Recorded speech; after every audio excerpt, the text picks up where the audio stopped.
It's a business just like any other industry, and we'll talk about that. What's your thoughts? No, I agree with that because this is an industry. Yes, you can get consistent work, but even consistent work, I really do think it's based on luck.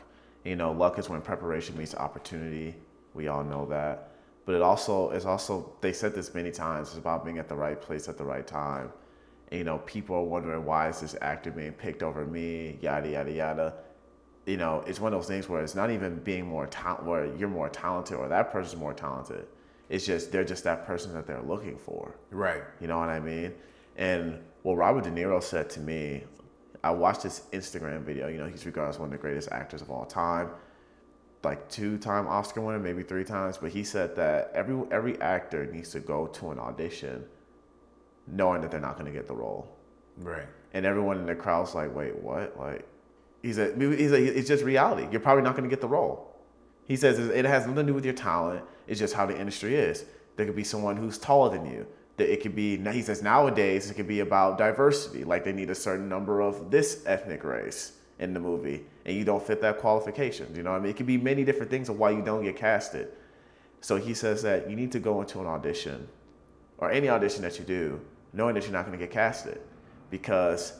And he says, once you come to terms with that, you'll be at your most free.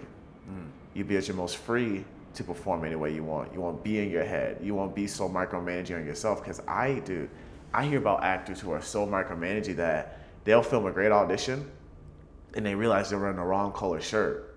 The shirt has nothing to do with the audition. They'll change their shirt. Or they don't hit a line a certain way, or yada, yada, yada, And I think it comes from that validation of wanting to get picked. Right. And I'm being honest with you, I do believe it is mostly in actors, but from what I've seen and what I've heard, it's coming from agents too. Yeah, let's say a lot of it's coming from agents. Yeah. Yeah. It's called a booking ratio. Exactly. So it's like, it's a big validation pick me type of thing, because that's just it. Unfortunately, that's the industry that we're in. That was where that's what the industry was birthed and advertised to us, right? So with that's kind of the metrics we're relying on. I'm reading a book right now called the Metrics That Matter, right? And it's a book that Google used to become Google. It's a book that Bill Gates used to become Bill Gates. Definitely Google, but Bill Gates is the one who co-signed this book, but is one of the guys who said the metrics that matter. And I just want people to understand this. If you get a chance to read that book, great. If you don't, I really don't care. But what I can say, I'm tired of recommending, but what I can say is you gotta realize what's changed this industry is the metrics that matter, right?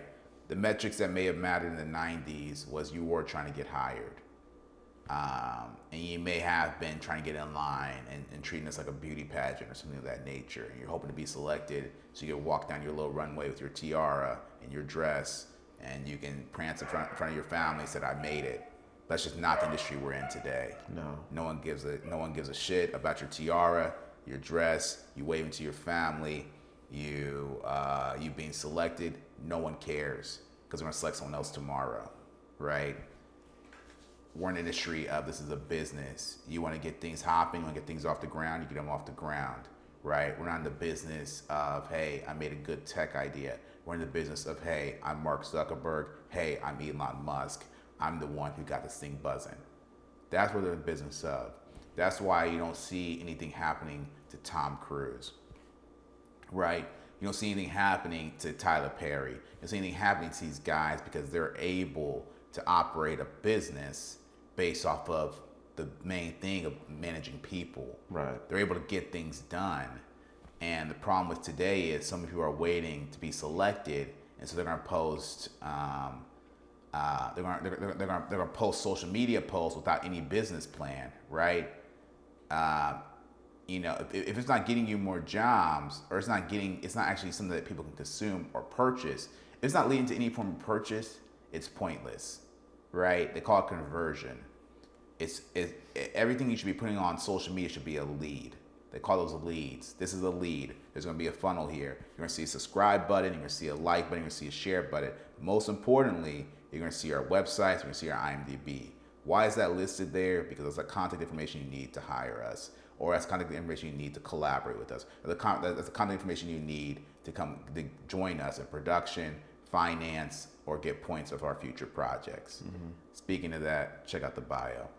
Shameless plug. But the point of the matter is so many people are afraid to do what we're doing right now and cut on the cameras and actually shoot something that's long form, right? And I don't see this trend getting any better. And the main reason for that is coming into Hollywood, a lot of people came to get the validation they couldn't get from their everyday lives. And you gotta get off that mindset. You gotta adapt.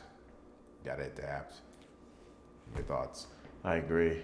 And I think it's also about letting go of whatever validation you didn't get before as well. Yeah. So I feel like a lot of people get into this industry because they want validation. Yeah. You know, I mean, you know how many actors have said that? Oh, you know, I was the popular kid in high school. A lot of them say that. Or you know, I was bullied. I was a loser. Yada yada yada. Now I'm laughing at those people. Yada yada yada. Yeah. I think Johnny Depp said it best. He said the same people that used to laugh at you and make fun of you are going to be the same people who are going to talk about how they met you and how they know you. Yeah. Or how they knew you. Yeah, I mean, you know what I mean? Yeah. And Johnny Depp, you know, shout out to him. That's a whole nother conversation. But that really resonated with me because it really solidified that, you know, this is an industry of validation. Right. And it's not like I said, it's a combination of the actor's fault, depending on why they got into it, versus, you know, it being the industry because, you know, you have these gatekeepers, you have the casting directors, you got the agents, you got directors who all pick, you know what I mean? Right. And I've said this time and time again, you can go to the gym and shoot 100 free throws or take 100 shots. You can be one of the best basketball players, and you can be drafted. If you start, like, I'm talking about if you're like younger, not now, you know what I mean? But you can get better at basketball. With acting, you can do the same thing, and you can get better at acting, but that doesn't mean that you're gonna get picked. Right. And that's the thing. It's literally like, yeah, at least that's the way that I see it. Yeah, exactly. So just like any other job title, if you're looking to get hired, you don't control all that, right? All you control is how many interviews you do. Yep. And how good you are at interviewing. But ultimately, the hiring decision's up to, you know, back to that golden rule. Whoever's a gold makes the rules. And so if I was anybody looking at that objectively, I'd be like, I don't want to be the one who makes the gold. I'll get false gold. I'll get something. I'll make it myself. I'll get the periodic table and start mixing something myself before I sit back and wait to be selected for 30 years to not be selected in a world where people are getting harder and harder, having a harder and harder time parting from their money because I don't think it's coming back to them. Yes.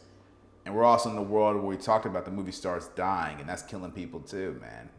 They're like, well, I'm doing all this auditioning for 30 years to maybe only get one job. And it's like, you're right. Because you're so busy on a job title opposed to building a system. And it's just like, it's not an easy thing to do, but, you know, we speak about the stuff that's so big and grand to our audience because we assume that we have the smartest audience out there, man. Absolutely. If you found us at Black Hollywood, we know you're hungry for it and we know you want it. And that's why we speak with such, you know, grand visions that we have. But get out of the business of validation. And if you want to stay in that business, make sure you're giving it to yourself. Yeah, and I do have one more thing. Speaking of that, there's this actor on the show called Sons of Anarchy. His name was Taylor Sheridan. Have you heard that name before? I believe so. Taylor Sheridan was an actor on that show for 4 years, and he was just an actor. And after he got killed off, spoiler alert, dang, if you haven't watched Sons of Anarchy, after he got killed off in that show, he wasn't really booking any more jobs because it's just so. And this is a white guy, by the way. He said it's very hard. So what did he do? He pivoted to writing. He pivoted to directing, and he made Yellowstone, Sicario, Hell and High Water, and other great movies. Wind River, great movies. He was the writer of all those? Writer, director, and now, you know, he obviously doesn't act that much anymore. And we're not trying to say that, you know, acting is bad, but because one thing didn't work out for him, instead of sitting around still waiting to be picked, he pivoted because he is a really great writer. Yeah. And he the type of movies the type of stories that he tells it's so unique to him because we've really never seen stories like that before because he's from that. He tells more Southern-based stories like Outlaws and all that stuff. And Sicario, in my opinion, is one of the best. He wrote Sicario. He didn't direct it. Someone else directed Sicario. Right. That's my mistake. He wrote Sicario. But that's also a movie I recommend that you should watch as well because it's really... I've been seeing Sicario. Oh, you have seen it? Yeah. Okay, sweet. Yeah. But... Came out 2018, it's a good one. It's Dan Kaluuya's in it. Yeah. Yeah. He wrote that movie. So he pivoted to writing / directing, and he's directed, like I said, some of his own projects, and he's found a lot of success doing that. So instead of still waiting to be picked, he just made his own opportunities and, create a system. Yeah, exactly. Yeah, and Sicario is well done, and the other film, and Yellowstone's a popular show, and he did exactly what he needs to do. And guys, we're not new to it; we're true to it, and so we'll continue to evolve in this industry, and we expect our audience to do the same. I mentioned the ways you guys can support, which ways you guys can get on the bandwagon and join us. Soon enough, we'll have an email list going. All this stuff's going to be at blackhollywood.co. Once again, that's blackhollywood.co. And that's how you guys can join the team, man. We're excited to have you. It's Black Hollywood. Yep. See you guys at the top.